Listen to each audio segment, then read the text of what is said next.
Much. And I apologize, we do have a quorum. I didn't state that. I pledge allegiance to the flag of the United States of America and to the republic for which it stands, one nation, under God, indivisible, with liberty and justice for all. Okay, a couple announcements. Don't forget to use your microphone. We do have someone online and he would like to be able to hear. If you don't mind, if you're making a motion, if you'll just state your name, just to help staff for a little bit longer as they get to know all of our voices. I think it's been a little bit of a challenge as the new staff members don't quite know our voices just yet. So if you'll just say your name before the motion, just for the next couple of meetings until staff is well aware of our voices. Under announcements, the Board of Trustees of the Canyon Regional Water Authority may during the meeting close the meeting and hold an executive session pursuant to and in accordance with Chapter 551 of the Texas Government Code. The Board of Trustees may at any time during the meeting close the meeting and hold an executive session for consultation with its attorneys concerning any of the matters to be considered during the meeting pursuant to Chapter 551 of the Texas Government Code. We'll move on to item 5, public comments. Comments on non-agenda items. No discussion from the board. A 3-minute time limit. Are there any public comments for non-agenda items? B, comments on specific items on this agenda. Discussion from with the board may be allowed. 3-minute time limit for citizen. Time may not be shared or ceded to another citizen. Any public comment on agenda items? Okay, thank you. Item 6, consent items. All items listed below are considered to be routine and non-controversial by the board and will be considered by one motion. There will be no separate discussion of these items unless a board member requests, in which case the item will be removed from the consent agenda and will be considered as part of the order of business. Item A, concerning approval of the minutes. Item B, concerning approval of the financial and check register reports. And item C, concerning approval of third quarter investment report. Yes, ma'am. Will you use your microphone, please? I'd like to pull the minutes. I've got some things that are not clear. I do too. So I'm glad you want to pull the minutes. Do we have a motion to approve the other consent items B and C? We'll approve A separate. This is Tracy Shield of making a motion to approve item 6, B and C. Okay. Mike Andrews, second. Thank you. Any other discussion? All those in favor say aye. Aye. Any opposed? Ayes have it. Thank you, Mr. Akia. I heard you. Okay, item 6A, Doris, I noticed that our roster of who was present had some of the names twice. So it showed that we had 21 trustees present, but there was only 19. I think it was Mr. Gilbert, maybe you were twice. I'm sorry, I don't have the minutes right in front of me. And then I think also, Doris, you were listed twice, if I remember correctly. So I need to take those names off. Go ahead, ma'am. Under general section 8, you have A, B, C, and D, but then you have all these bullet points underneath, and they all run together. I think it'd be beneficial for us to define the first 1, 2 belong to A, and the next one put C, B, and A, B, C, and D. They can be easily separated out. Yes, ma'am. I think you're requesting that the discussion, the actual item be underneath that, like item 7A has that part. Exactly. Yes, ma'am. I think that's something that's easy for us to. It was all running together, and I said, wait a minute, what's going on here? And there's several things in here, like it was mentioned iPad. Can't we just say iPads were mentioned or something like that? It was mentioned iPads. This sounds awkward. And then down at the last one, it said it was asked by Mrs. McDaniel to come up with maybe a figure on the cost to print the agenda every month. Why can't we just say Ms. McDaniel asked for an itemized statement or how much it costs to print the agendas every month? It's just more professional. I agree. Do y'all concur with those minute changes? Yes. Okay. So I will, do you have any more, Doris? Number B under 10B, it's just one rambling on and on and on sentence. It could be easily broken up or separated by semicolons and reworded. So if you want to see my rewording afterwards or something, or you want me to read it now. Are y'all comfortable with Doris providing the corrections in the rewording?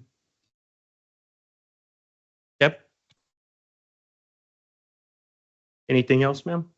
Thank you. I think one other thing that I think we probably should add is when we return to open meeting, I think on item B, we did not take any action. We probably should state that in the minutes specifically that item, for item 10B, that no action was taken. The direction happened in executive session, so. Okay. With that, I'll entertain a motion to approve the minutes as amended. I move that we approve the minute Okay. as amended. Do we have a second? I'll second it. Thank you. Can you say your name, please, for, Mabel Vaughn. thank you. Thank you, Brandon. No problem. Okay, any other discussion on the minutes? All those in favor, say aye. Any opposed? Ayes have it. Thank you all very much. Okay, item 7, reports. Start with water supply, facility operation, and capital projects. You have Carrie's handout. If you didn't have a good enough chance to read that handout and you would like Carrie to read it to you, we can do so. If you're comfortable with reading it, I'm happy to just have him answer any questions you may have for it. Let me know your preference. I don't want to run y'all through too quickly if y'all like Carrie to read it to you. Okay. I've got a question, Mr. Chair and Carrie. With regards to Hayes Caldwell at the last meeting, I think there was like 19 issues or 19, Thank you. I don't even know what you want to call it, but so what transpired after that? Was there any follow-up? Was there anything we could be abreast of? What happened? Well, Mr. Rodriguez and Mr. McMullen have been working with the contractor to resolve all those issues. Bobby, do you want to give a synopsis of where we're at on those? Will you grab a microphone, please, so Mr. Akia can hear you?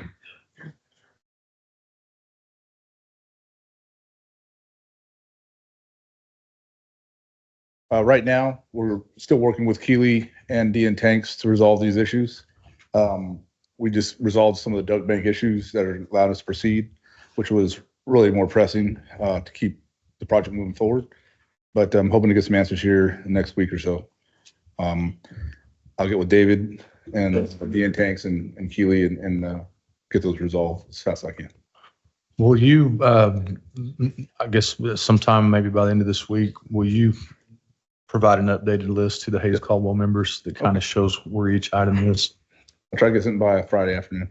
Okay. Yeah, and you may remember, and for the Board of Trustees who don't attend the construction committee meeting, we had asked that list continue to be updated with how it was resolved.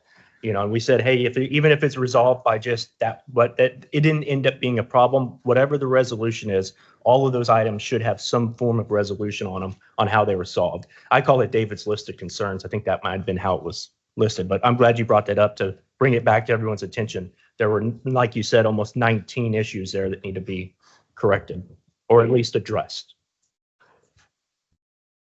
Any other questions on water supply, facility operations, and capital projects? I mean, I think we all know we've got a decent amount of rain, and unfortunately, in Kerrville, too much at the same time. But that did bring Canyon Lake up, and I think into stage 2, so out of stage 4. So, okay, item 7B, external. I'm sorry, go ahead. Item 7B, external affairs, regional planning, administrative reports. So I have updates in my notes on that as well. But there is one thing, if you notice, we had a handout on the Danish Trade Council, Water Technology Alliance. This is a organization that Ms. Hawkins has worked with before and went on this trip. She's prepared some slides to go through a presentation. It's an opportunity for a collaborative effort for us to, meet with others about the water, new water technology.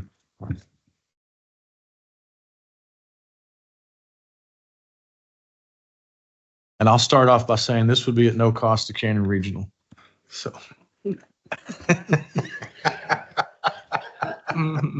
I was so excited to say that. You I'll can say it again You later. can still say it. Thank you. Yeah, so Carrie mentioned that I have worked with this entity before and I've actually gotten to go on the trip that will be the bulk of the slides. It's a short presentation.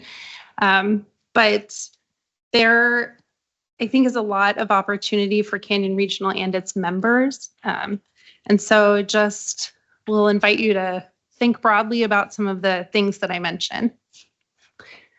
Okay. So this program is called the Water Technology Alliance. It is an initiative, I suppose, of the Ministry of Denmark's Trading Council. And that sounds kind of strange and a little bit like a scam, to be honest, especially when we say it's free, I swear. But it is not. It is actually an enterprise that brings together 13 of the leading entities in Denmark. For such a small country, honestly, it has 13 companies devoted just to innovation in water, wastewater, and energy as well. They do a lot of work with the US and utilities here and companies here to promote information exchange. I have had the privilege to participate in that, and I'll touch on it later. But I don't want to give the impression that because this is associated with the Trade Council, that there is any pressure to buy, purchase, sign up, or anything like that. It is, I mean, you can, but it is very much about information exchange. On their end, they're coming into the US market and they're really trying to understand what challenges we have that are either similar and can be addressed by things that they've already developed, or are completely different and that they can use to drive their business. So it really is an information exchange.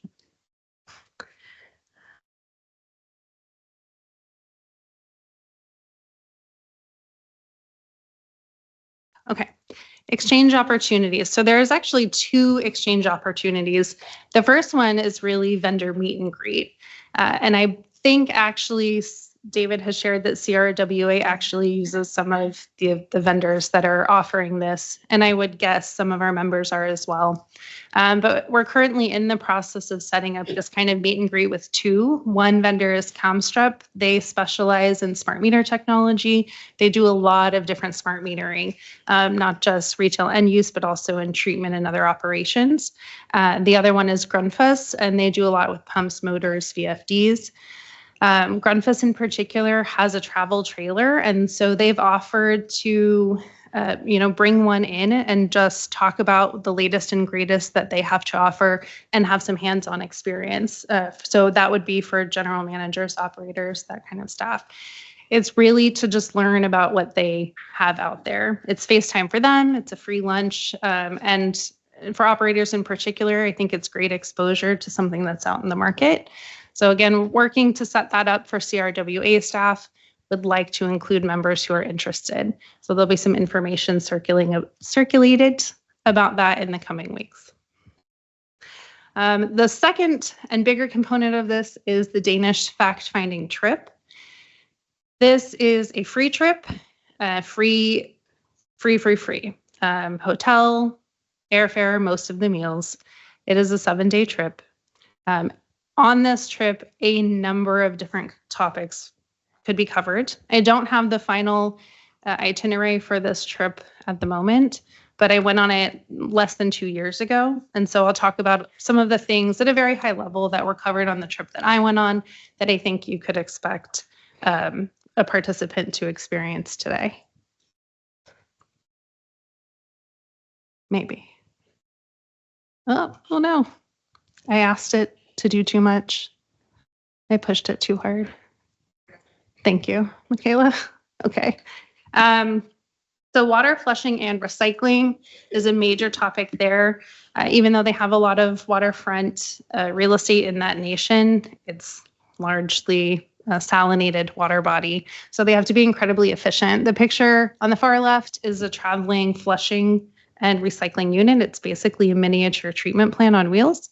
So when they have to go flush their meters, they cycle it through this unit and put it back into the system. That is something that some utilities already have in the US, but unless you have opportunity to travel to go visit those utilities, you don't really have a chance to see how it works in person, and it is actually very cool. You also can visit some of their state-of-the-art facilities and learn a lot about systems integration. So the picture closest to me is their Danfoss facility, and they have managed to do a tremendous amount of integration with wastewater recycling, water treatment, and heat generation. And a lot of the byproduct that comes out of this plant is still so clean that they can return it to a stream.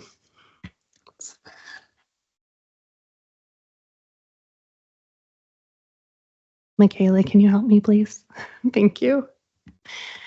Asset management. I know that's a big topic that we've been talking about a lot internally for CRWA, but it is also just something that utilities have to improve on pretty much an annual basis. The picture of this vertical kind of pressure tank, all those little yellow tags are part of their asset management system.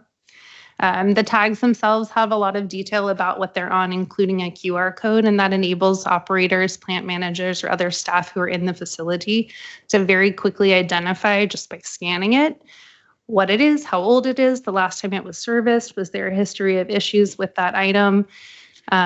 They can, I believe, direct route to procurement if they need to order another part. So it provides, I don't know, it was just a very great, just a great example of how efficient they have been with their technology. Again, they just pull everything out. It's on an app on their phone. It's integrated to procurement, and you get a chance to learn about how they set that up. It's not just going to see it and looking at tags, but really understanding how long it took them, what it cost, what the time was, time requirement was on the part of staff. If they use third parties, you really get a start to finish understanding of what this work took. Training. The picture in the top right is somebody at the Grunfus facility who is doing virtual reality training.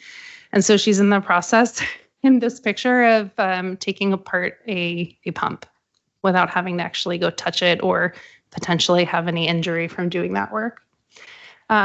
Also, this trip is typically comprised of people representing utilities from Texas and California. But on the first slide, I showed that there are offices for this work in Chicago and also Washington, D.C. So they do pull people from all over the country. And I think one of the greatest benefits for me from this trip was learning about other challenges in other states, who they're working with to address it, what hurdle they've hit that they can't get over, just hearing different perspective, learning about different regulatory schemes in other states. Just a great opportunity to meet colleagues and network.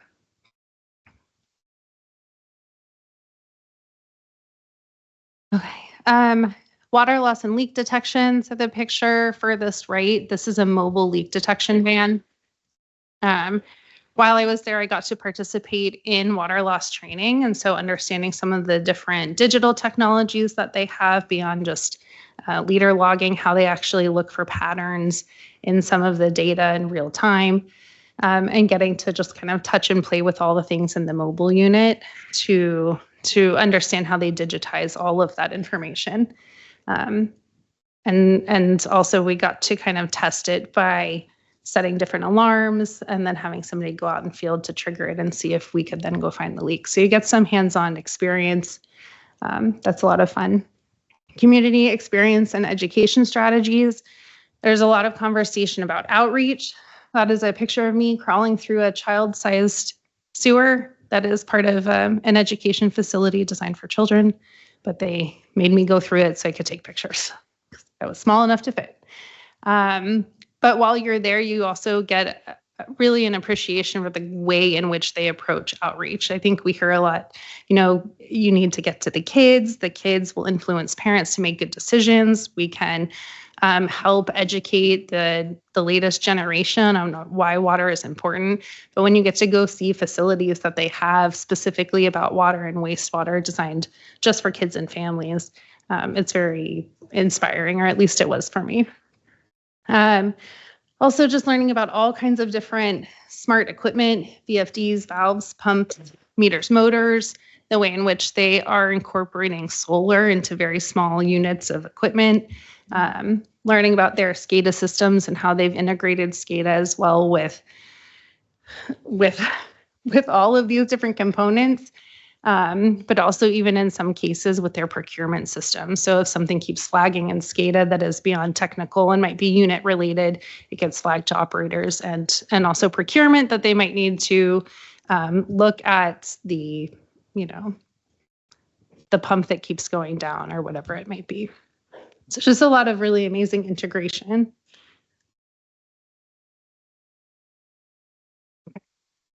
So I think we already mentioned that the trip is free and it is real. I've been on it. It was not a scam. But overall, this could be, I think, a really wonderful education and networking opportunity for whomever we send. I was able to come back from this trip just by way of example and work with one of the vendors that I met with and the utility that I was part of at that time to use some of the smart meters and other smart technology to create like an artificial distinct management area in 2 different small systems.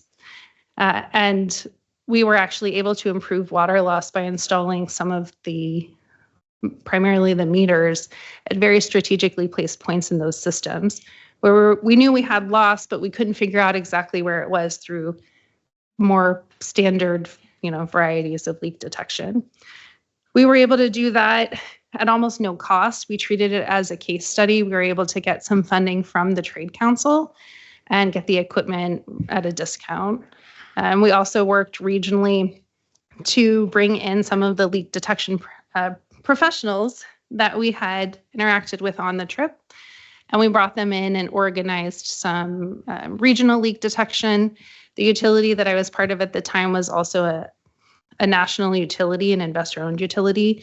And so we were able to pick up some of the cost of that and also bring staff from other utilities in. So on the whole, I think it would be No a problem. really wonderful opportunity. And our staff recommendations are threefold. One is for the Board of Trustees to support staff coordination with the Danish Trade Council, to send 1 CRWA staff member and 1 member of the Board of Managers, or a CRWA member's staff as nominated by the Board of Managers on the Danish fact-finding trip. The dates for the trip are September 20th through 27th. In order for somebody to participate in this iteration of the trip, I would need to have a bunch of basic information back by July 25th, including passport information. So this iteration is really only available to somebody who currently has a passport just because of the timing constraints. The Board of Trustees, we recommend the Board of Trustees support a CRWA staff nomination to the Danish fact-finding trip. And last, that the Board of Trustees support a Board of Managers nomination to the Danish fact-finding trip, or support the Board of Managers in nominating a second spot to CRWA staff. So in short, a board member, a staff person from one of our members that's nominated by the board, a CRWA staff person, and in the absence of any representation from the Board of Managers, that the second seat would also go to CRWA staff. So this is a trip to Europe. This is a trip to Denmark. Is it for one single vendor or are there, 10 different vendors? It's for multiple vendors. I don't, again, have the exact itinerary. The trip that I participated in, I think we went to 3 different utility partners and met probably with 5 different vendors. And then in addition, we had the water loss and leak detection training. That trip And these would be Danish vendors? they're all global. Many of them are already in the US. But that's So where there's their no- headquarters is. There's no local places we could go in lieu of going to Europe? Not to have exposure to all of the different vendors. I believe Grunfist I think they have a manufacturing facility in Houston, and they have the mobile unit that they can bring in for some of the equipment. I believe they're the closest. So we could organize a visit just with them, but we wouldn't get the smart equipment or the on-site facilities visits or anything like that. I think for me personally, I know I've learned my lesson with cutting edge, not anywhere else in Texas technology, with some of our nanostone experience. I don't exactly know why we would go focus on, use the term cutting edge foreign technology that's not I assume it's not established. Will you turn your mic on, Regina, so Isaac can hear you? I'm sorry, can y'all hear me? Camstrip, we did a whole reader replacement about 4 or 5 years ago and went with Camstrip. And of course, they've evolved into better, smarter meters as they've gone along, but we use that technology in our system. Did y'all have to go to Europe to? We did not, they came to us. They Yeah. came to us, yeah. But it was, the man that came to us initially was a former employee from many years ago that kind of knew what our needs were, and he was investing in.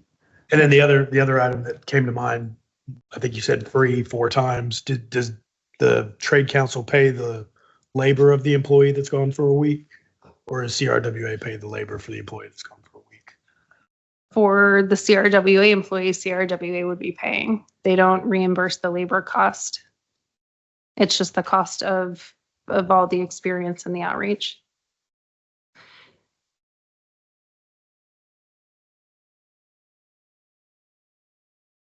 And how many staff members currently have a passport? Are we talking about? I don't know. I have a passport, but I've already done this trip, so I wouldn't So be we're, going again. we're looking, if we decide to do this, to send one of our operations folks. And then we intended to bring this presentation to the Board of Managers. We didn't end up having time. So we were initially looking for, feedback and recommendation from the Board of Managers. But that's our what we would do is find one of our Canyon Regional folks, and then if there's someone from the Board of Managers, we have one eager volunteer from the Board of Managers right now. Yes, it does. Yeah. So Can I ask y'all just a simple, like, procedural question? Is this in our wheelhouse? I don't think so at all. No, I mean, in the Board of Trustees wheelhouse, to tell staff where they're sending someone for training and stuff. I think if we're sending a staff member for a week to Europe. Okay. I feel That's like that's we're- really what I was checking. Looking at the budget, we're talking about, we need more bodies. We need more people. We need to give 6% raise Yeah. to everybody. I don't know that this is the time, especially when we don't even have an itinerary of what this trip is. Is this the time to send someone on a European vacation for a week to do, X number of hours of looking at a specific vendor's equipment? Where I work, this would never even be close to considered. This is not something I feel So like we should be doing with. I'm willing to play Chevy Chase. If you know what a European vacation cruise. do I hear think learning is always important. do I hear any? We can do it in Texas water. We can do it in Houston. We can do it in Austin. We can do it in Corpus. We can do some other Wait. utility in the area. Yes. Do we have any strong opinions the other direction? Is anyone advocating for sending staff? Yeah. Okay. I think it's a good opportunity. I don't think it, and it's no Not- cost to, It's not free. well, it's the cost of, we're going to be paying that person whether they're here working. I mean, We'd be paying them to go to Houston, Austin, Corpus Christi, Right. as you just said. So But not for a week. So I think there's a lot of good opportunities here for information and we would have never done Camstrip meters had we not been introduced to them. We would have gone with some other meter that we had gotten through doing a replacement about 3 years before that. And it was horrible, before Camstrip came along. So, some of the, like she said, some of the technology is here. I think it's good exposure to learn other things that they could implement here. And 5 days of labor for one employee is a rounding error in this budget. in my opinion, if we don't have consensus here and now, this has to go for a vote, and it cannot go for a vote tonight. It would have to be brought back on the agenda next month.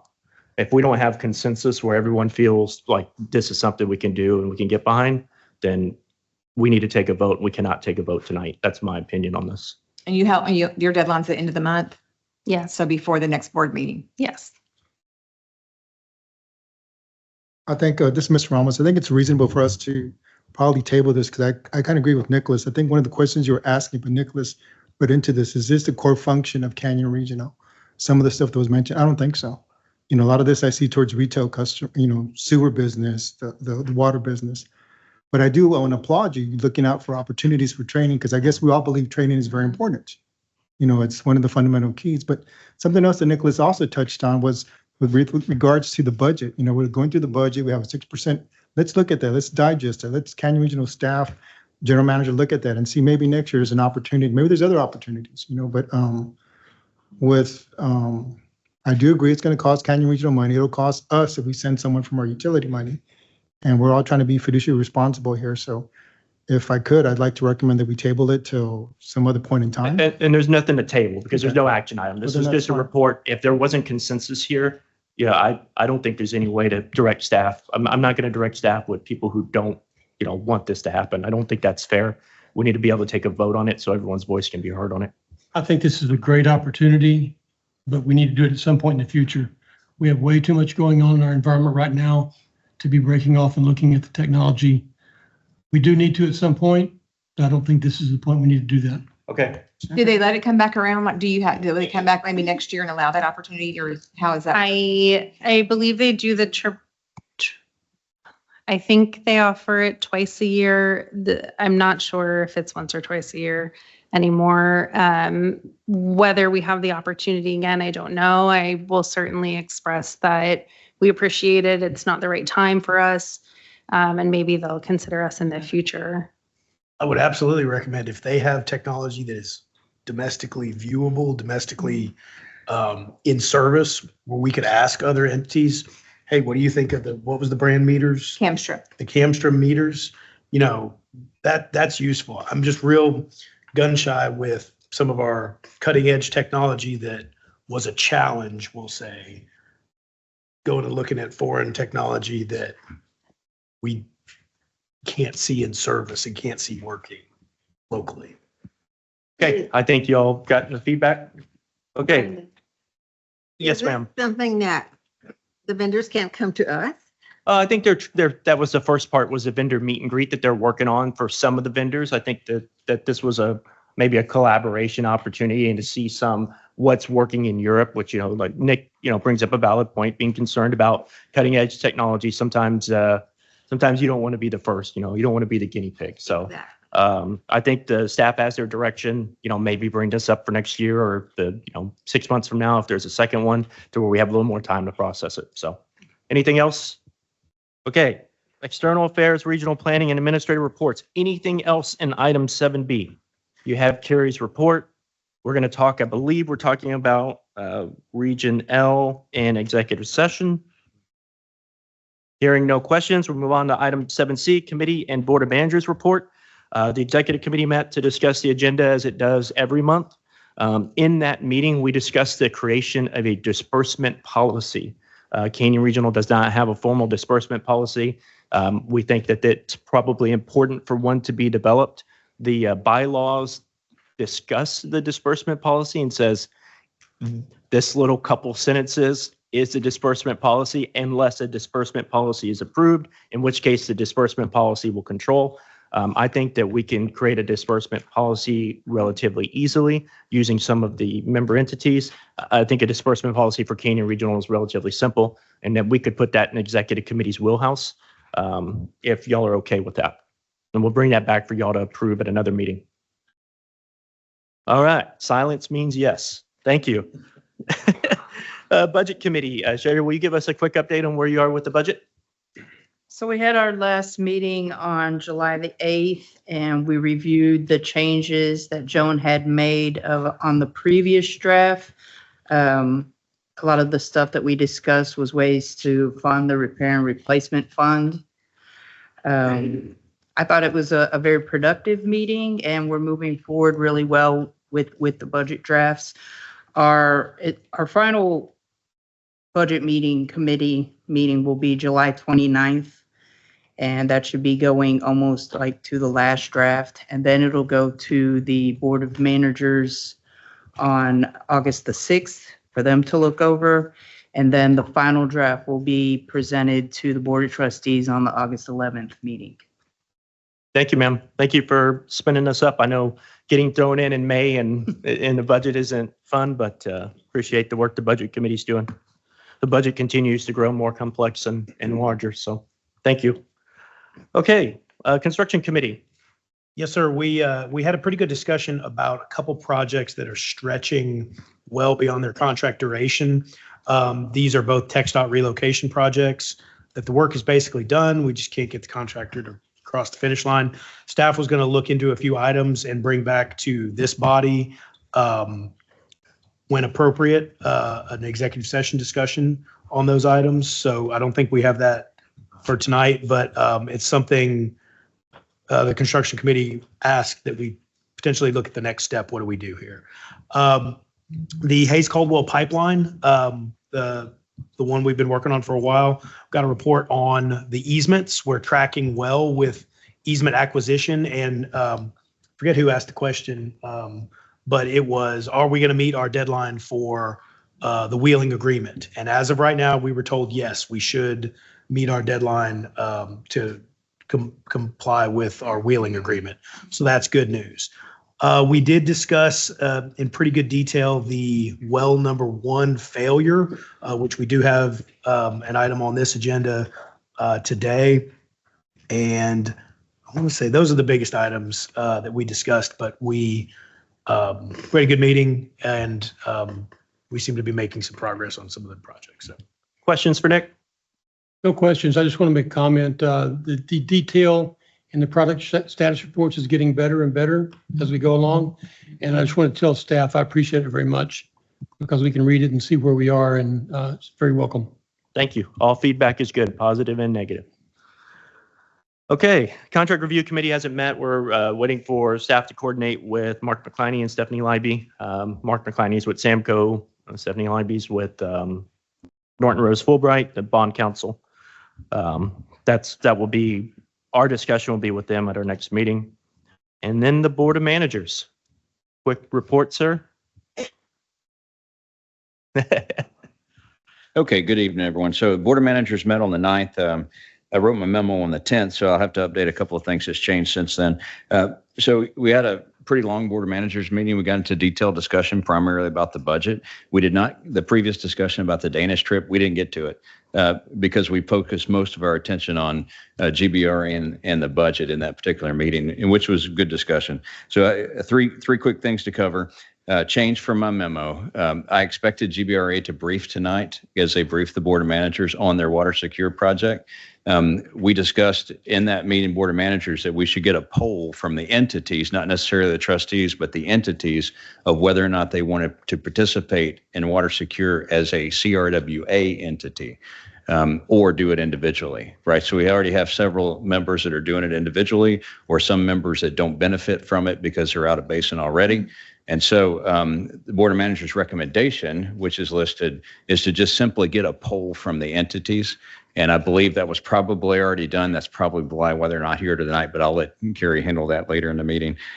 We talked about short-term leases for drought mitigation. Some entities, myself and Springs Hills for sure, has some extra raw water that we were looking at leasing to CRWA to mitigate drought, curtailments.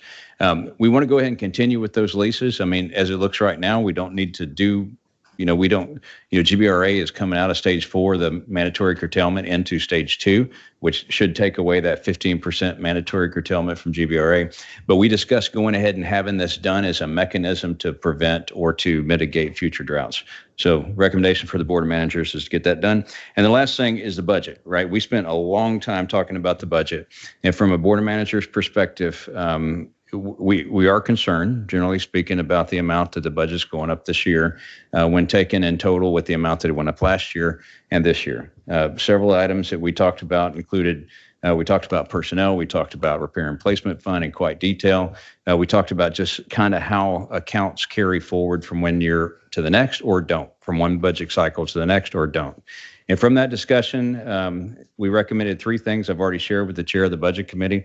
One of those things is to establish a limit for our repair replacement. I call it a limit, but I mean a min balance, where we would bring all of our projects up to a minimum balance, and that would reduce cost year over year. Second one was about personnel accounting, to where you end the year. So like example, this year, if you budgeted $400,000, you didn't spend it all, you would carry that extra $2 that you collected into the next year, which would reduce your personnel costs on the next year because you're carrying forward money we already paid. So those are a couple of recommendations we had. And I believe that is it. Any questions from the crowd for me? Questions for the Chair, Board of Managers? Thank you, sir. Thank you. Okay. If we have no other questions on item 7C, we'll move on to item 8, general business. Discuss, consider, and take possible action on resolution 250704 to appoint a representative to the Alliance Regional Water Authority Board of Directors. Ms. Shield had held that position. I think she's still willing to hold it, but we'll need to nominate someone for this spot. I move to approve Ms. Shale for that position in Second. Charlotte. Okay, we have a motion. Can you state your names for the I'm sorry, recorder? Regina Frankie. Sherman for second. Thank you. Any other discussion on this item? All those in favor? Aye. Any opposed? Ayes have it. Congratulations, Ms. Shield. Thank you. Okay, item 8B, discuss, consider, and take possible action on resolution 250705 regarding execution of a memo of understanding between CRWA and the Guadalupe Blanco River Authority, stating CRWA's intent to participate in GBRA's water secure project. I talked to Carrier earlier today. He has reached out to a number of the member entities to see who was interested in the water secure water. Didn't get a lot of positive feedback. Still waiting on some answers from 1 or 2 members. And so we asked GBRA not to attend to give a presentation and spend their time if we didn't have any firm takers. And so this item we have no action on, no discussion on, or unless y'all have questions about it.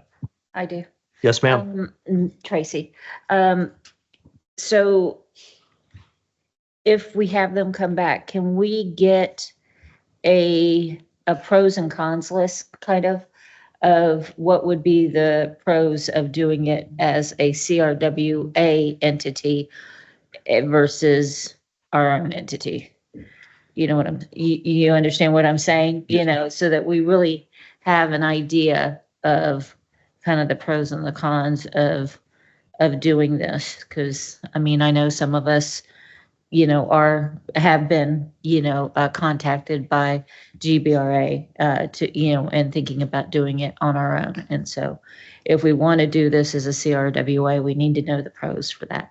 Is that something, I don't disagree with that. Is that something staff could put together instead of having to go to GBRA to do it? Is that something, because staff's going to be the.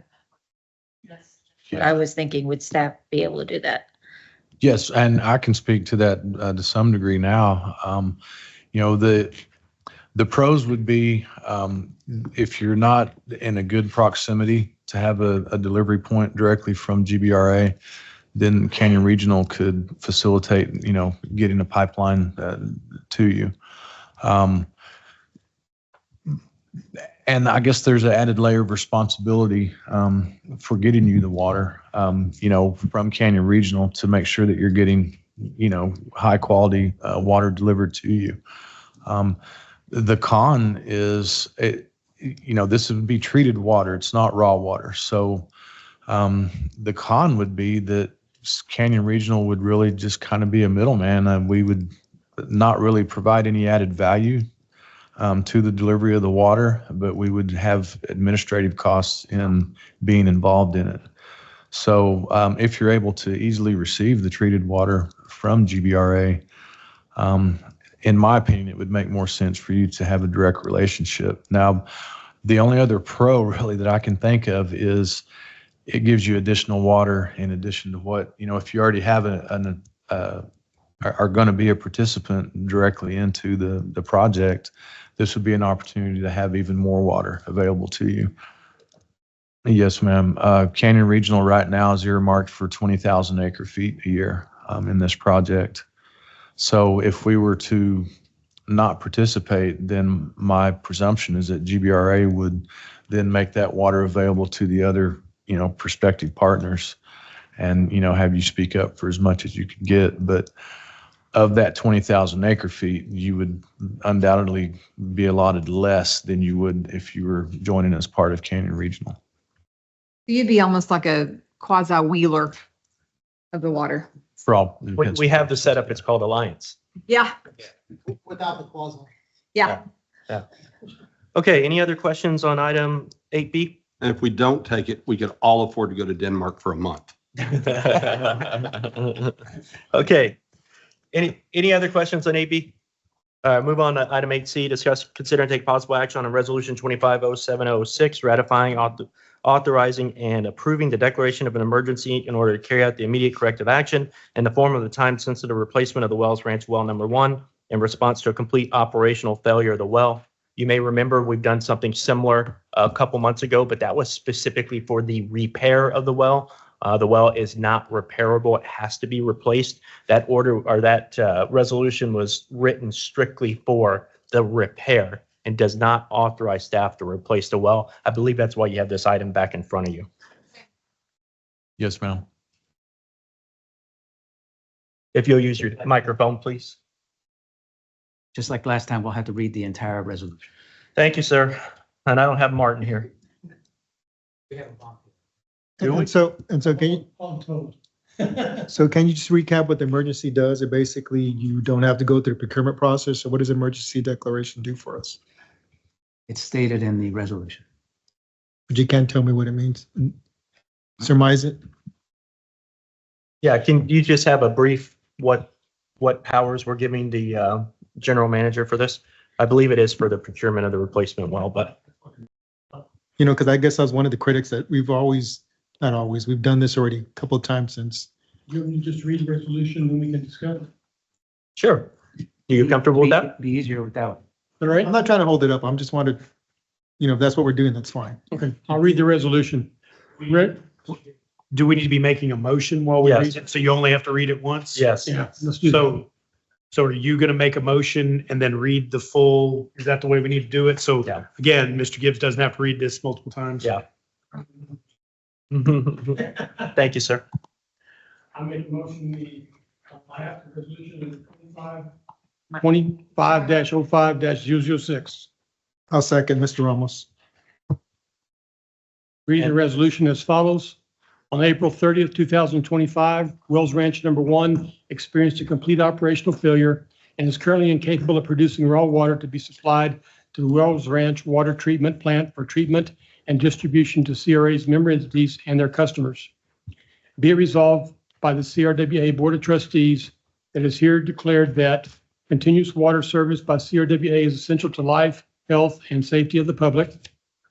The primary duty of CRWA, including its management and employees, is to maintain continuous and adequate service at all times to protect the safety and health of the public against danger inherent in the interruption of service, operational failure of the existing Wells Ranch 1 that supplies raw water to the Wells Ranch Water Treatment Plant, Wells Ranch WTP, is an emergency condition because operations of Wells Ranch number 1 is vital and CRWA is unable to achieve full production capacity at Wells Ranch WTP without Wells Ranch number 1 in service.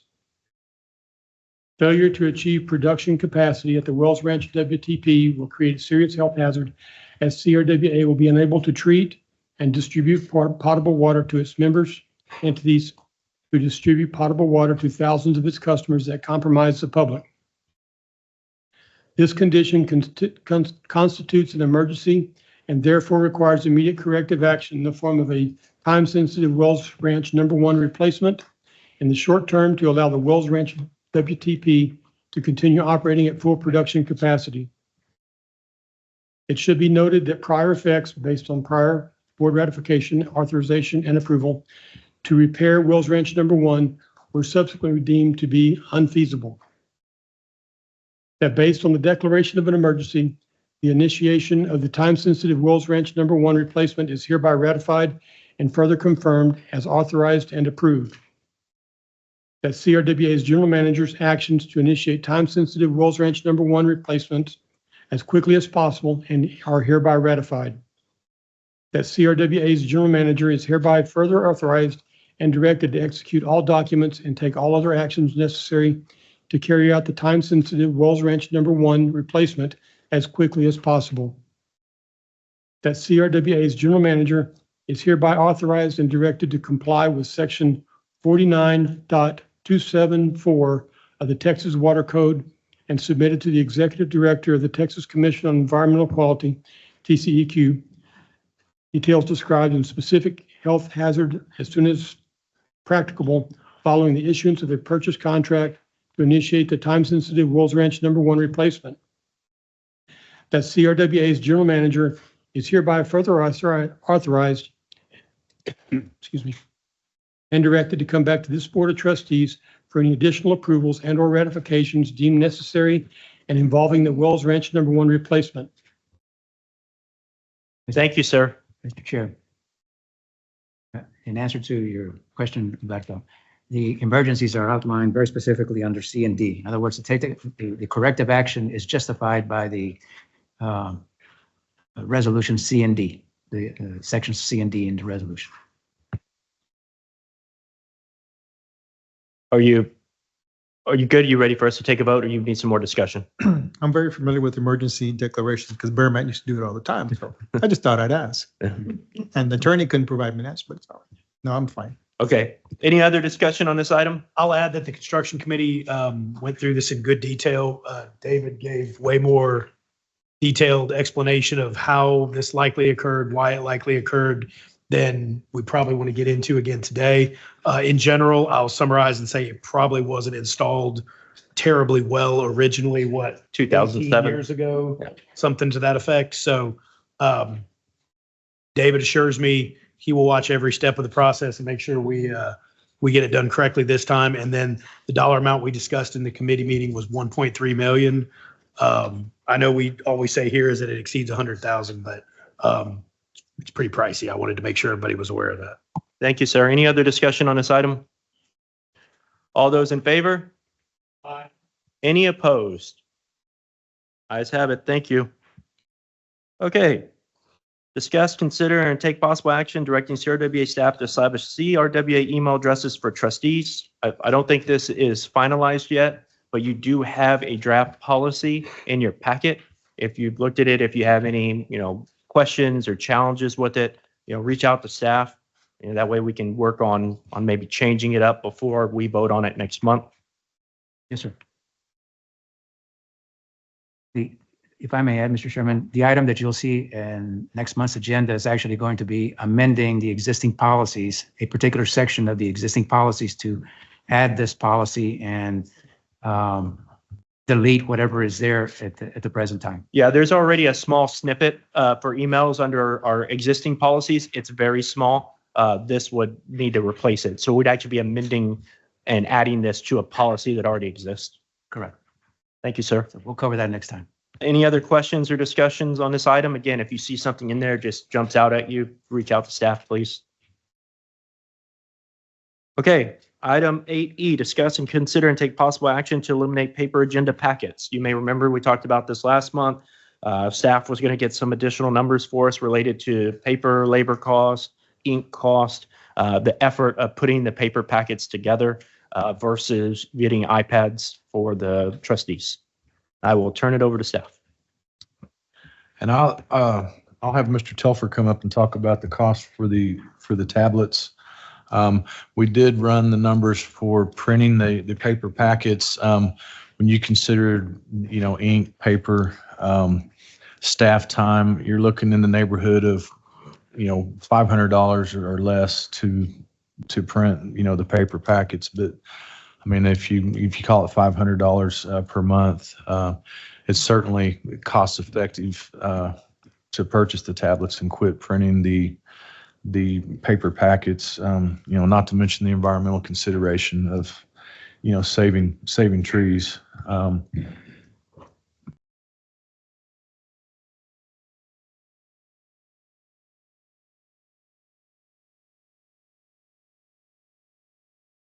Oh, yeah. So I went out and got some quotes on what the total package would be if we were to get iPads. If we were to purchase them in-house, we would probably want to purchase the iPad Pro 11. That would just handle the emails and everything that you have coming through.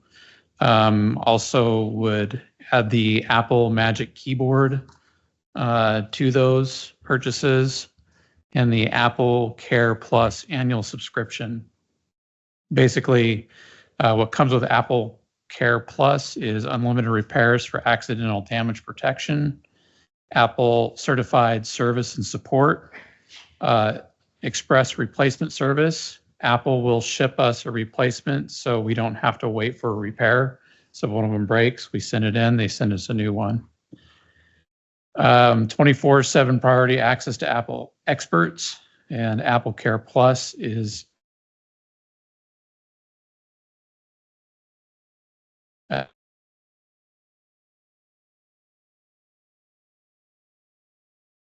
Pad 11 Pro is $999. The Apple Magic Keyboard is $299, and the Apple Care Plus annual subscription is $74.99. That's per iPad. So the total cost would come out to, for 22 iPads, $30,205.78. If we were just buy the iPads, if we were to not go with the Pro, it would be the lesser price. And then if we were to actually run with a tech company to have that support for the same iPads and the same keyboards that come with it, and the Apple Care annual subscription, plus training with a tech company, it would be right around $36,850. So so an additional 6,000 or additional 36,000? No, an additional 6,000. Thank you.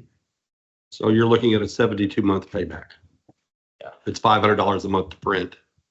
36,000 is 72 months. I don't think that amount is accurate. We just bought these same iPads. I don't know what model you're looking at. These are fairly new and they were less than $500 each.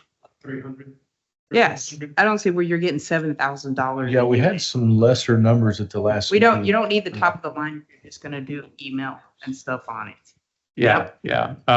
So yeah, we did have some lesser prices that was not for necessarily the iPad Pro 11. So it was right around the $12,000 mark. If we're to order them like through Amazon or something. And I would assume we don't. Yeah, we don't need the top of the Pro. line. We're just reviewing documents, wouldn't you? You probably agree. I know your job isn't to be the tech consultant here, but I think the Pro probably is a bit of overkill for what we're asking it to do. I'm only going to use it for here. I don't, just give me one that works. Yeah, that's what I said. We don't need an over-the-top souped-up model. You just need something that we can preload our email on that we all need to have, our required emails, and just conduct document exchange on it. That's all you need. You don't need super graphics or anything like that. Instead of a Pro 11, I'll take an amateur 5.5. And we don't need 9 memory. Yes, sir. I've got a question. Although I'm for saving trees and, the likes thereof, the concern I have is, obviously we're going to develop policy, which I asked for, which will come. I do agree that, maybe this isn't the price, but I'd like to see this written down because, right now we're saying it's this, it's that. I want to see this written down. But I will point out, I do know the Alliance, some of us are part of the Alliance, some of us go to the meetings, some of us get these packets. We used to get the packets in the past. And the practice of the Alliance is no longer printing out these documents. It's up to the board member to basically get access to this somehow, whether they print it themselves or whether they use their computer. And so I don't know why we can't do that here, whether, there at some point in time we start weaning everybody off of the paper and say it's your responsibility. Now, I do hear the email. If we can get emails assigned to us, maybe it'll work. But, I'm not for us buying these gadgets because at some point they will become obsolete. At some point, someone will lose them. At some point, it's technology is always changing. So what are we actually doing here? I revert back to what the Alliance has done, and it's a responsibility of the board member to get a hold of the packet, review it, use your laptop, use your phone, use whatever it is, and become informed of the information as opposed to someone supplying you this gadget that's at this point, don't know if it's $500 or it's $7,000. I'll add that if we go with this CRWA only email, to do all the things that we're saying, protect the email, we have to have a CRWA only device. Mr. Ramos brings up a good point. Alliance, we don't do that. We fall into the same, requirements to protect the information and to respond to requests for information. And we're managing to do it right here on this same laptop that I use CRWA, I use for my Alliance information as well. I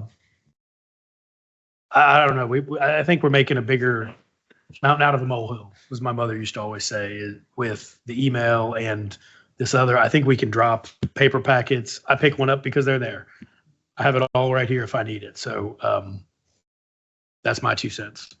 I also think a lot of it was for the security reason. I think Ruben had stated, if you're downloading these packets onto your phone or whatever, these packets all have financial information on them. So that's kind of risking.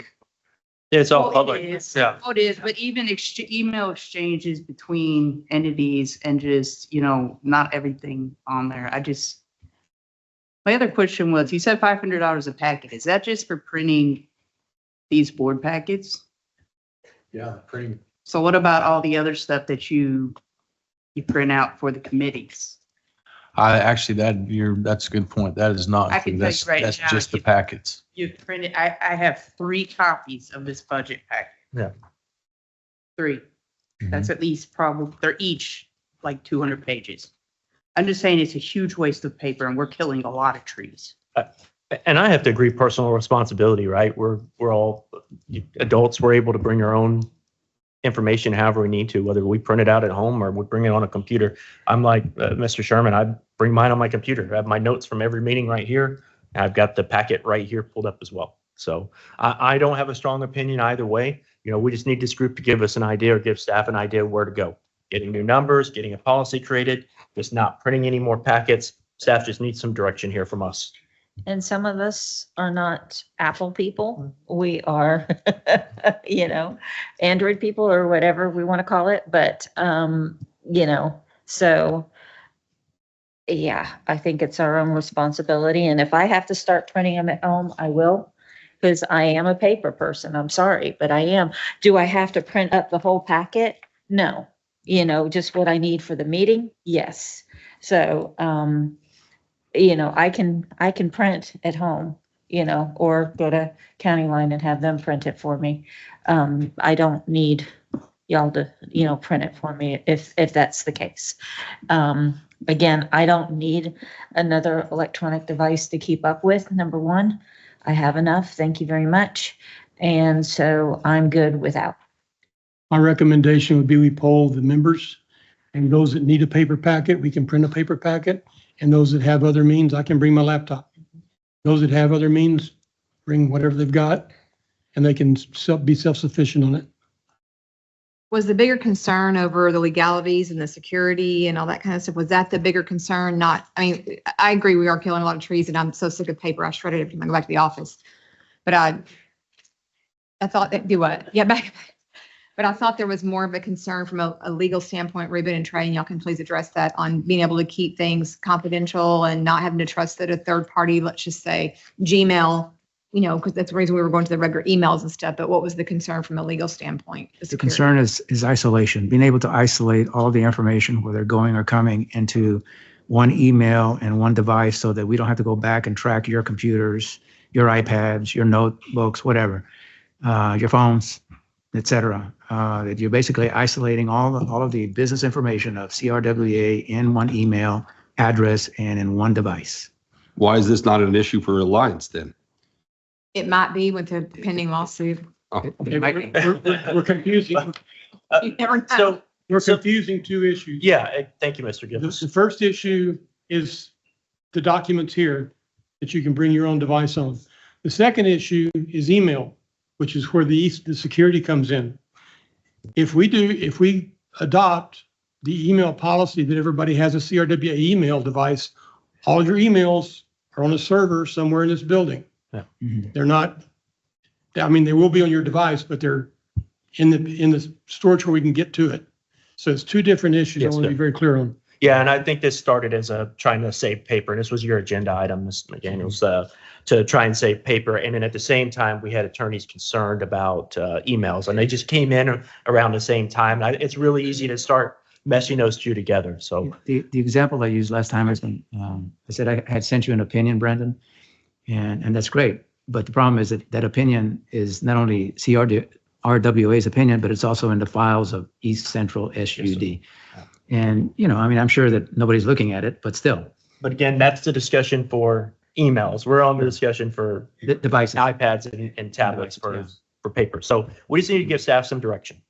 Do we want them coming back next month with the refined number for, regular iPads and not iPad Pros? Do we want them to just stop printing paper?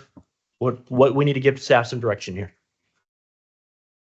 I'll make a motion that we poll the members and determine what each member needs, if they need paper or if they'll bring their own device. And we can go from there, not spend the money. I'll second that motion. Okay, we have a motion and a second. Is there further discussion on this item? Does everyone understand the motion? Okay, all those in favor say aye. Any opposed? Ayes have it. Thank you. Okay, item 8F, discuss, consider, and take possible action concerning engagement of a human resources consultant firm. Ms. Stubing, this is your item, but I think it's got a lot of support. I'll let staff kind of start and give you a little bit of discussion here on the third-party human resources consultant. Well, as you all know, we had Microphone, please, ma'am. had all those meetings to get our employee handbook policy put together, and it is a disaster. There's stuff in there that I don't even know what it means, where it belongs, just incomplete sentences. Nouns and pronouns don't mix. I went through the whole thing, and it is a disaster, as I said. I had rather that we engage a human resources entity to come in and help us. Maybe they can draft our employee policy for us and get us back on track where we need to be. I don't know. Well, we have to do RFQs, I guess, for human resources companies. Is that what we have to do, Brandon, to go forward with this? Yes, ma'am. I hear your concerns on the handbook. I know a number of y'all went through it for a lengthy period of time with the policy committee. Sorry. I know a number of y'all went through it with the policy committee on the handbook. My concern's even broader than that, and it's just providing additional support to a growing employee base here at Canyon Regional, and having someone dedicated to answer those tough questions. I know it's been immensely helpful. It's essential to be able to reach out to someone and say, here's a challenging situation we're dealing with. How can we appropriately handle it? We had a number with 2 challenging situations that without third-party support may have put us in a little bit more of a bind than East Central wanted to be in. And so I'm in general support of a human resources consultant for numerous reasons, not just looking at handbooks, although they can look at job descriptions, they can look at handbooks, they can do a lot of different things for us and create new policies if we need new policies. So I'm in support of a third-party HR. I know Tim was as well before. Tim and I have had a number of conversations about this last year. And so I'm in support of a human resources consultant here at Canyon Regional. I'd like to talk about the disastrous employee handbook review, the history of it. I think the committee all knows and acknowledged that it needs to be reviewed and refreshed every so often, but it's only been out a year. It wasn't created haphazardly. It took a lot of time, and we spent a lot of money, staff time.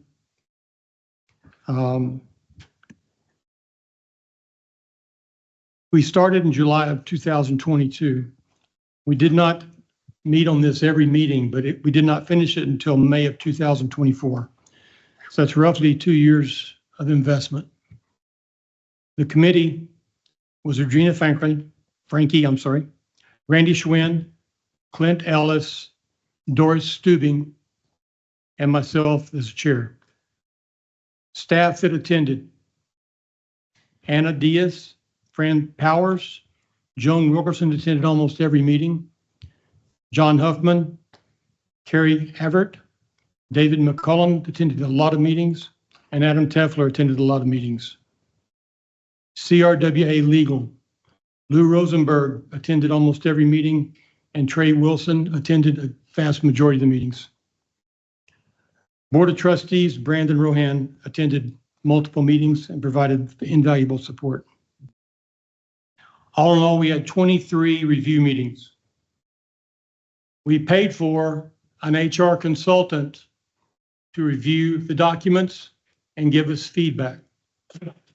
We paid for a lawyer specializing in Texas and federal labor law to give us feedback on those components of the document. When it was all finalized, it was once again reviewed by Doris Stubing to bring back to the Board of Trustees with her changes. A final copy was sent to the Board of Trustees 30 days prior to presentation for adoption. It was presented for adoption and supported. Thank you for that. The action here tonight, though, is not to, direct staff to use an HR person to look at, personnel policies. I think we've got a general manager who's well aware of administering these policies and how it impacts employees. If he's got concerns about specific questions, then by all means, use an HR consultant to look at those specific sections. And I'm all for, if we find a policy that's not working, making those modifications, making those changes. I am not about making a complete review of the document. And I do support us getting an HR consultant that we can, when we need to, consult with and get advice on how we improve our policies and how to implement a policy. And so I think, President, I would like to make a statement. When we, is this going to be about the employee handbook, or is it going to be about our HR consultant? the way we conducted the meetings, and so I'll Yeah. pass on that. Yeah. That's not the topic right now. Yeah, that's not the topic right now. So Let's, get on with. yes, ma'am. Thank you HR. very much. So I think what staff's looking for is some direction of whether that's a route we want them to take to go look for a third-party HR group. So Are you looking for a motion? I'll make a motion. Sure. Go ahead. I'll make a motion that we direct the general manager to start the RFQ process for a third-party HR consultant. And that was Mr. Sherman. Sherman, sorry. Virginia Frege, second. Thank you. Is that a good motion? You like that, Carrie? That's what you need? I'd like to see the motion delegate. Can you use your microphone, please? It's okay. I'd like to see a motion that delegates to the general manager the ability to develop the scope for the RFQ as well. I agree. I modify my motion to encompass that. Okay, so we have a motion and a second. Do we understand the motion? Okay. Any other discussion on the motion? I just want to reiterate what Doris said, with regards to the scope, if it addresses those policies and availability, to look at policies at some point in time would be beneficial. Of course. Yeah. That's all I want to reiterate. Thank you. Okay, all those in favor? Aye. Any opposed? Ayes have it. Thank you very much for the discussion. Item 8G, discuss, consider, and take possible action on the recommendation by the Selection Committee of a Legislative Affairs Consultant. This was asked by a couple trustees back late last year to find a legislative affairs consultant. The RFQ went out. No one responded to it. And second RFQ went out, and we had 4 responses. Thank you, Chelsea. I did sit on that review just so at least one trustee was part of that review process. We didn't create a committee for it. It was staff members. Mr. Wilson sat on it as well. And I will let staff present the results of the scoring matrix. And we actually have some slides to show you for this as well.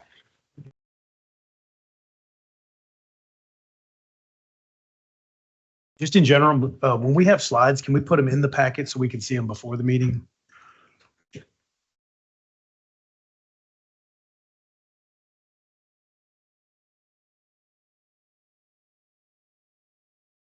Michaela, are you going to run it for me? Thank you. Okay. Representation needs. So before I get really into the results, I just wanted to frame these slides with sort of what precipitated this and some of the, I believe, the conversation, although it happened primarily before I joined CRWA, but then subsequently in various board and trustee meetings about the need for representation at the Capitol. And the thing I want to emphasize the most is that a legislative affairs consultant can provide us a lot of support and different kinds of services beyond just bill tracking. So the RFQ did have a grid for scoring, and I'll share that. But I'll also show you some of the things that we asked about in interviews that really went to the needs that we had identified among staff and from those meetings. So first, just a voice. CRWA is not very well known in the Capitol. We are not a go-to entity for testimony. We're not yet a go-to entity for, frankly, just legislators seeking opinions from water-centric entities. We don't have that kind of reputation yet, but we would like to grow in that direction so that we become a go-to, particularly in session and leading up to session when bills are being proposed and discussed. We want to be an entity that leadership in Austin come to for insight, instead of just sort of bill tracking and accommodating whatever decisions are made largely without our input that do affect CRWA and its members. So that's really, giving us a voice and profile enhancement. We want people to know who we are, what we do, where we're located. Just this morning, I was talking to a former colleague, and he said, "Oh, you're back at Canyon Regional," and I said, "No, I used to be at Canyon Lake." This is a person that is pretty well informed about water in the state of Texas, not, in fairness, not a utility, a person who's, really familiar with utilities, but who knows water and who knows all the key entities. And he was completely confused about where I was and what I was doing. So we want to overcome those kinds of things. FaceTime and making connections. One of the things that we've identified that we think a legislative affairs consultant can support us in is FaceTime, getting in front of the legislators that represent us, that represent this area, so that we have personal interaction with them. They recognize us, they recognize our name, they recognize who our members are, that they have that kind of awareness. And also, I think, honestly, in my opinion at least, protection of our interests. I have here 3 examples of things that we think a legislative consultant could support us in addressing. One of them is that tomorrow afternoon, there is a special session of the House Natural Resources Committee. That session is specifically focused on some groundwater contention out in East Texas between a groundwater district and an entity that wants to sort of preemptively permit a large volume of water. Ashby and Harris have been very vocal and are against this, and they're both on this committee. And this is the special session that's been called tomorrow. While this doesn't have specific bearing on Canyon Regional, I think most in the room are aware of a lot of the tension coming out of Gonzales County between the residents there, the district. Michaela, do you mind just one click? And just let it sit for a second. One more. Okay, this is a Twitter, X, whatever we call it now, from Senator Kolkhorst. She represents Gonzales County. She is very much against water export, large water projects. She does not want water leaving Gonzales County. She, I think, is advocating for the same kind of meeting that Natural Resources is having tomorrow. She's on the Senate side, the Water, Ag, and Rural Affairs Committee. She was at the last Gonzales County district meeting there in person to hear about the conversation. So what's happening in East Texas might not necessarily affect us. What's happening in Gonzales County certainly does. And we need somebody to help us navigate the kinds of conversations we need to have with legislators so they understand what we're doing, why we're doing it, and that we're doing it as fairly and conscientiously as we can of the residents who are concerned about these large projects, but that it needs to be done. Another example, bin classification. So although legislative affairs suggests primarily interaction with the legislature, these are also individuals that can support us accessing, key leaders at state agencies and other leadership in Austin.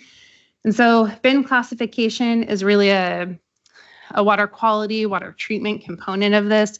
Staff has been working for a long time to try and be reclassified from bin 2 to bin 1.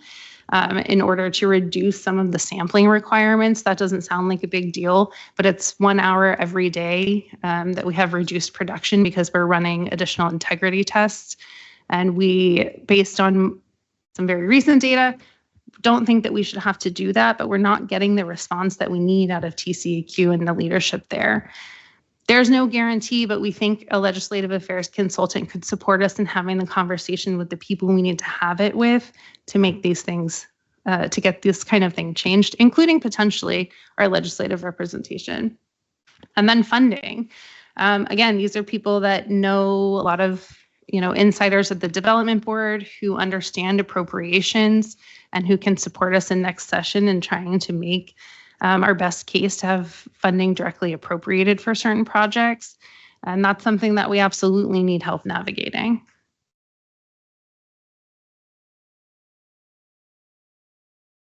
Okay, just a short recap on the bid and screening process for this. The Board of Trustees gave instruction to staff last November to pursue a consultant of the sort. There was an RFQ posted in early January. I believe it was up for a few weeks. We got no responses. We reposted again in April and made some simplifications to the response requirements so that they didn't have to come in person to drop off the bid response. And we also did a lot of proactive sort of advertising and letting consultants know based on a short list we assembled from individuals in this room and other consultants that we work with who knew really those that specialize in water. We began the scoring process for that in May. So pretty much as soon as we got responses back and closed out a 4-week period, we started the scoring process. We've had 2 consensus meetings and ultimately did opt for conducting interviews for shortlisted respondents because there were 2 that were very close and very competitive. We had a 3rd consensus meeting and then called references. I was able to get in touch with 2 references for one of the respondents and 1 reference for another respondent. And of the people that I spoke with directly, I didn't get any negative feedback about either one. Okay. Thank you, Michaela. So this is the rubric that was stated in the RFQ. You can see, it's about what you'd expect. It prioritizes government relations experience, expertise. Price proposal was part of the RFQ, so we did consider that in the scoring.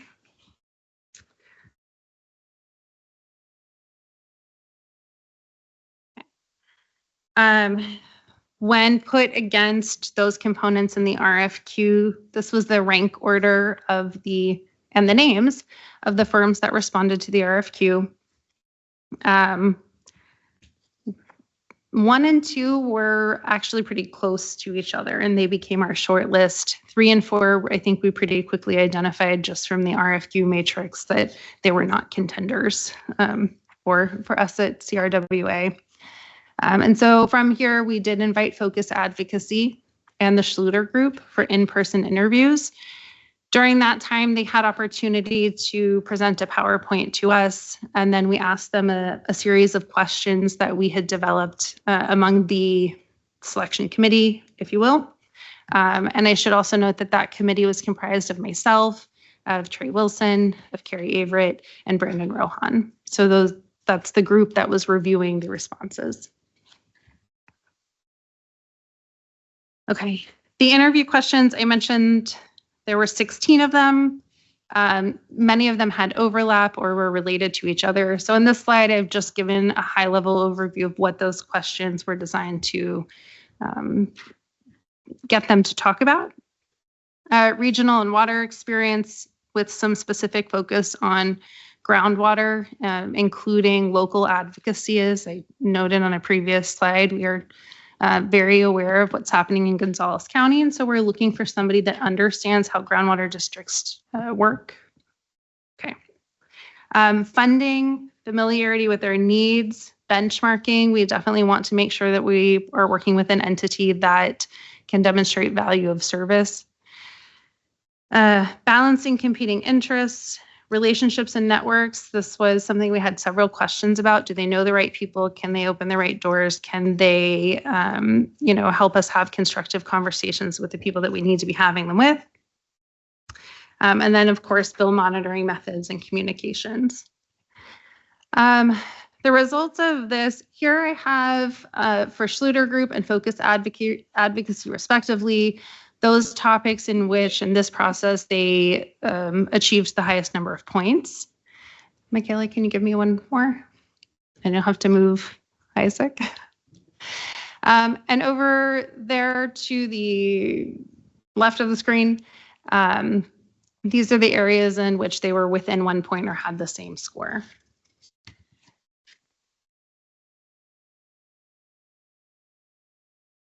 I won't go into the details of this because I already got the speed it up sign. Thank you.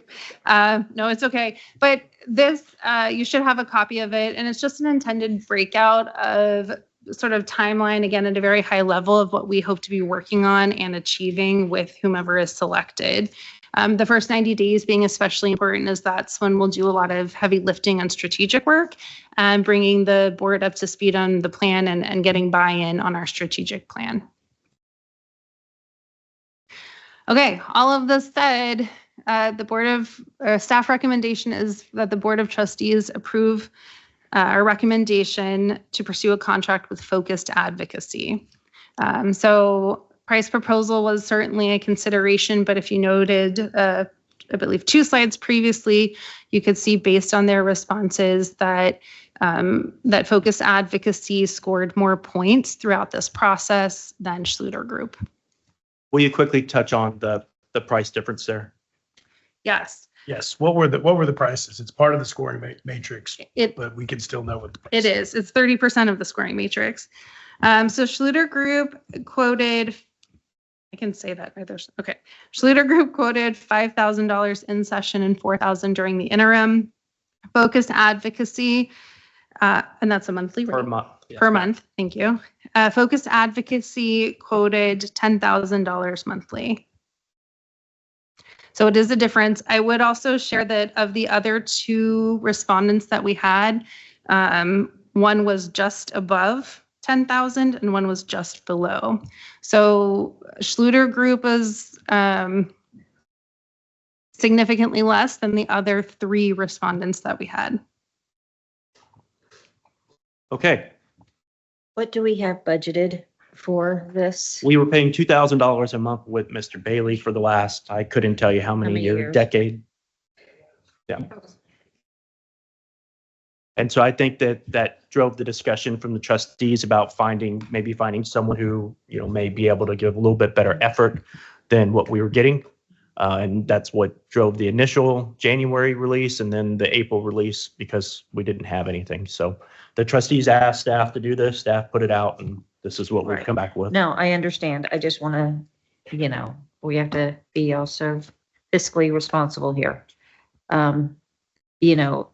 As much as I like the cost of the Schluter Group, I also know that they are, with Alliance. And so, we also don't want to, tear their, or break their, their work ethic, or work, between the 2 of us. And so we have to kind of keep an eye on that.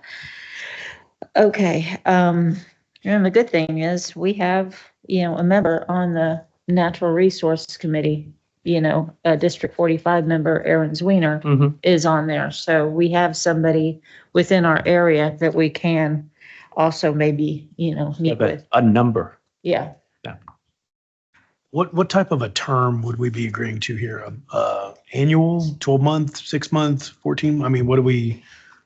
I don't think that we've even discussed what the term would be. I mean, theoretically, we would want to find somebody that can help us prepare for the next session and get us through it, is my personal thought, but we haven't had that conversation. Certainly, I would expect that we could, have termination provisions so that if we determine they're not worth the money and we need to change, we can. I think if I think we're all going to pay a little bit closer attention to whichever of these consultants we select based on our previous experience. And then maybe staff look at an appropriate term of, let's give them, not a probationary period, but a period of time, a trial period where we give them an opportunity to help us prepare for a session, work through a session, and then staff kind of come That back would to be the our- board and say, hey, we want to press forward at this dollar amount, or hey, maybe we reconsider and do something else. That would be our recommendation, and we would, my recommendation would be we execute a contract with up to a 1-year term with, a clause for termination with a 30-day notice. But we set clear expectations for deliverables and activity. I mean, for $10,000 a month, I'm expecting a fair amount of effort every month, to go to work at the Capitol and raise that awareness for Canyon Regional and advocate for Canyon Regional. One of the benefits, in my opinion, with focused advocacy is that they're not representing any other, folks similar to us right now. So, they would be advocating for us and not for us and another entity. Where are they based out of? Right across the street from the Capitol. It's a good spot. I think that's important for the group to know that we anticipate, I used the term rate shock. I said when they realized your proposal and we present it to the Board of Trustees, there's going to be rate shock because we've been paying significantly less for a very long time. The RFQ that was written was very extensive in what would be expected of the consultant. I think you misspoke just a little bit, Chelsea. I think that the difference between focus advocacy was actually third out of the 4 in pricing, and one of them was quite a bit more, closer to $13,000 a month. One of them was 9,500 and one of them was 12. Plus expenses. Right. The one that was 9,500 a month had no ceiling or rate for incidentals, but did note that they could be incurred. $12,000 a month, that respondent, it was a flat rate. Focus Advocacy does have a up to $350 incidental. We asked what that would cover, and it's kind of like meals with leadership and travel and things like that. So they also did explain that it's not their ambition to use that, but it's there in case it's incurred. I wonder if we could think about that, since the next legislature is not meeting for 24 months and maybe 18 months till we start looking at bills start getting formulated. I agree with Mike. I was thinking about this just right now. Put it off for 6 months or at least, I was say 60 grand. I was one of the big advocates to try to get this done before the session. And obviously now what's happening in Gonzales is like we're behind the 8 ball on that issue. But that being said, as you pay $10,000 for someone, you're going to have some state legislatures and representatives change from now until the next session. So what are we doing here? Are we paying someone to do what? I think it's proper for us to probably wait, as Mike has alluded to, and prior before the session and engage someone to another RFQ. I'm not concerned about the rate shock. It's just, this is a big, I'd rather pay $5,000 than $10,000. That's a lot of money. And the group, what is Schiller Group that Alliance has, very capable, very capable. And so I think at this point, I'd rather just wait. We got to ride this wave. We got to align ourselves with Alliance. If there's some issues that come up that may be against us, and our similarities the same with Alliance, use as much as we can with their group to help us. But at this point, we're behind the 8 ball. I don't know if paying these people $10,000, to do this doesn't make sense to me. Well, if we waited a year, it would be like we're getting the $10,000 people for $5,000. Mr. Gibbs, real quick, Mr. Gibbs. The danger in waiting is that the time between now and next legislative session, they're going to be laying the groundwork for what they need to do. If you wait till the last minute, they're going in blind. They don't know what they're not in bed with us. They're not tied to us. However, that said, $10,000 a month, $240,000. Are we going to get that much value out of next session? Do you want to go real quick, or you want I me was to just answer gonna say, first? we we push for staff to do this and there's time expended and then now we're backtracking. So I realize it's a lot of money. I get it. I knew it was going to be a lot of money. But this is becoming a pattern where we're telling staff to do things and then we rein it back in. So if we're going to do that, we need to quit instructing staff to waste their time. But I think it's fair, with cost, right? No, I understand the cost. I think it's fair to be surprised by the cost. What I was going to say is the same thing Mr. Gibbs said. Now, I think you start the groundwork now, and that's what you're doing. And but importantly, we touched on bin 2. If they're able to get us out of our bin 2 classification, it makes a huge difference at Hayes Caldwell, where y'all are losing so much production. Yeah, of course. But we haven't been able to do it with engineers yet. Let's try it this way, because right now that daily integrity test takes you offline for an hour every day, one entire stage. Same thing here at Dunlap. If you can get that removed to where it's once a week, it's a huge difference for us in these two places. Well worth $100,000.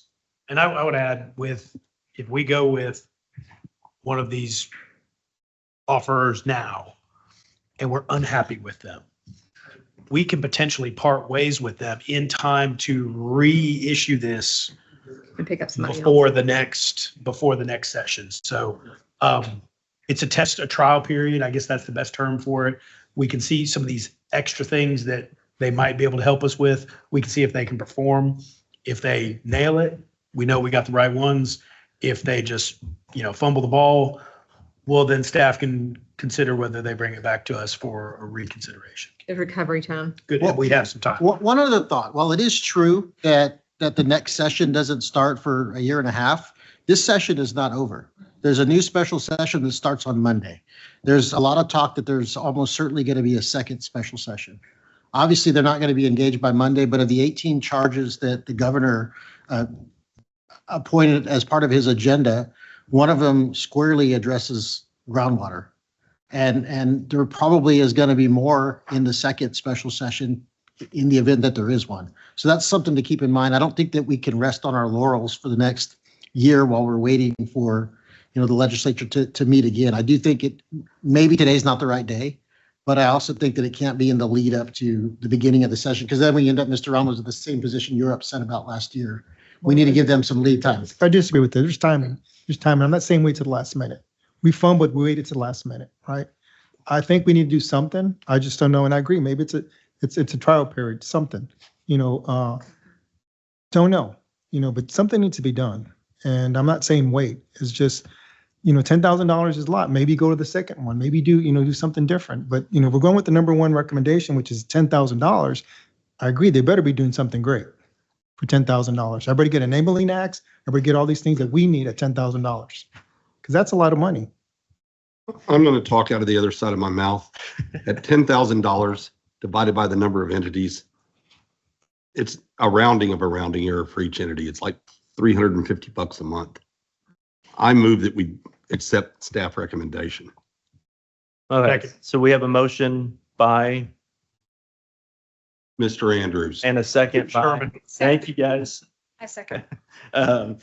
Any other discussion on this topic? Yes, ma'am.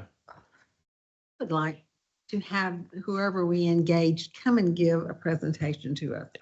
In the past, I repeatedly asked for Bailey to come, and he never attended any of our meetings. So whoever we engage, I would like for them to come personally and address that. Not a problem. I think that's a reasonable request. Absolutely. And did either of these two know that this was on the agenda tonight? I don't think that they did. Okay. They knew that it was on the agenda for our next Board of Trustees meeting. I don't know that they did follow up or reached out asking when that was. I had given, I think 2 or 3 weeks ago, I had said that we were presenting to the board within 2 or 3 weeks. I haven't gotten any specific questions about when this meeting was being held.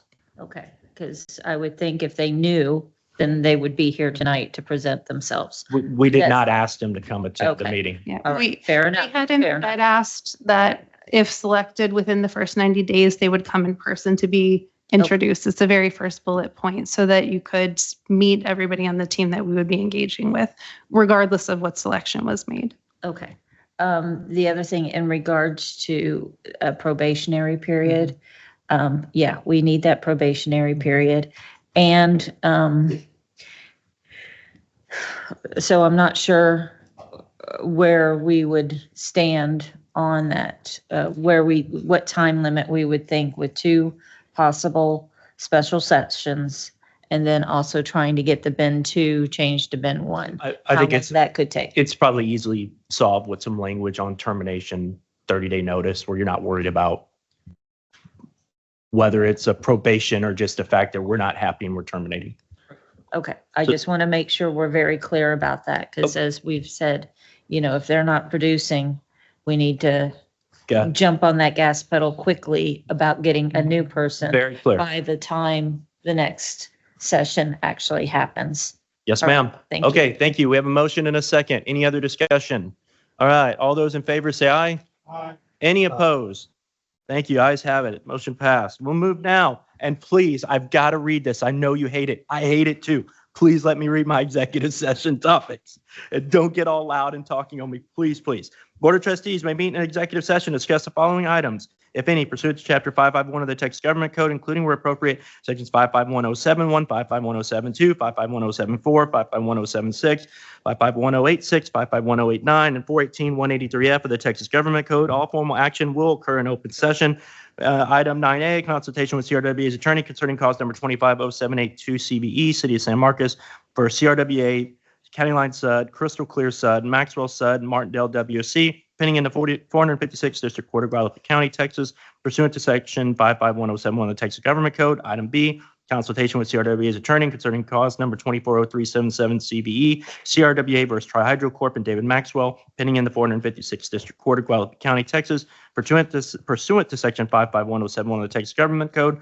Item 9C, consultation with CRWA's attorneys concerning cause number 251569 CBE, CRWA versus Windsor Chase LLC, pending in the 456th District Court of Guadalupe County, Texas, pursuant to Section 551071 of the Texas Government Code.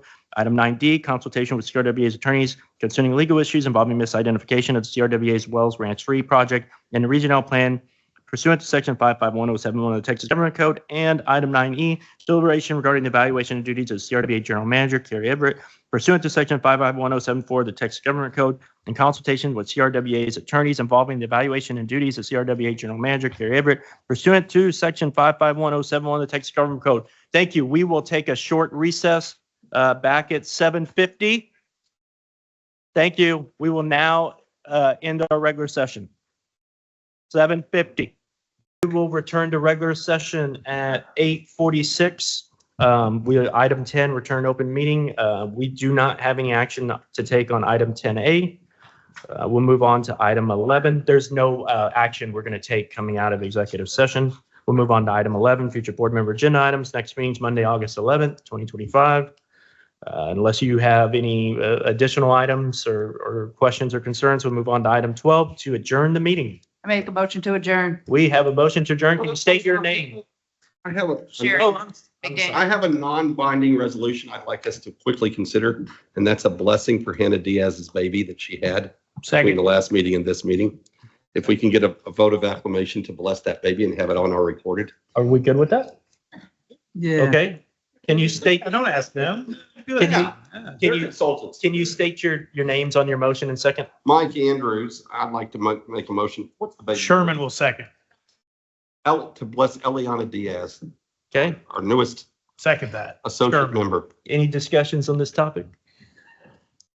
All those in favor? Aye. Any nays? Ayes have it. Thank you very much, Mike. Okay, motion to adjourn. I will entertain one. Make a motion to adjourn. Sherry McDaniel. Second. Mr. Sherman. President, we'll consider that motion part of the general manager's goals. Okay. Thank you, sir. Okay, with that being said, the meeting's adjourned. Thank y'all for your time and your patience.